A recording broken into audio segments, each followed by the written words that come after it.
بسم الله الرحمن الرحيم. النبي أولى بالمؤمنين من أنفسهم.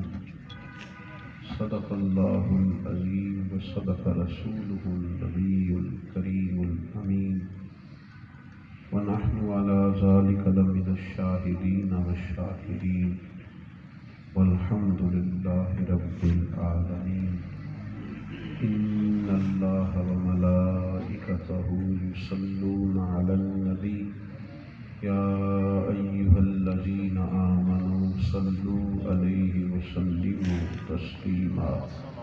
اللهم صل على سيدنا مولانا محمد معدن الجود والكرم وآلہ وصحبہ وبارک وسلم. سب حضرات پڑھیے الصلاۃ والسلام علیک یا رسول اللہ وعلی آلک واصحابک.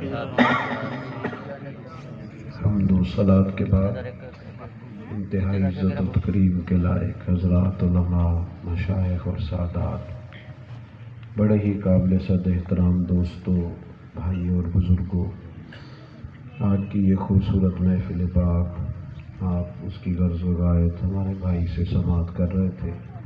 اللہ تعالیٰ دوستوں کا یہ محنت کرنا، بندوبست کرنا اپنی بارگاہ میں قبول فرمائے.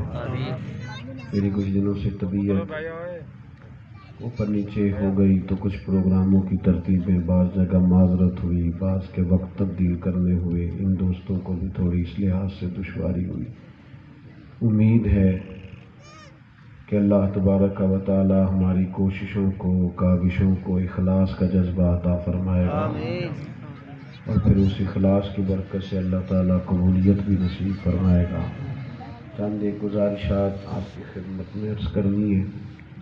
اللہ تعالیٰ نے قرآن مجید میں ہمارے نبی پاک علیہ السلام کے ساتھ رشتہ بیان فرمایا. ارشاد فرمایا کہ النبی اولیٰ بالمؤمنین من انفسہم.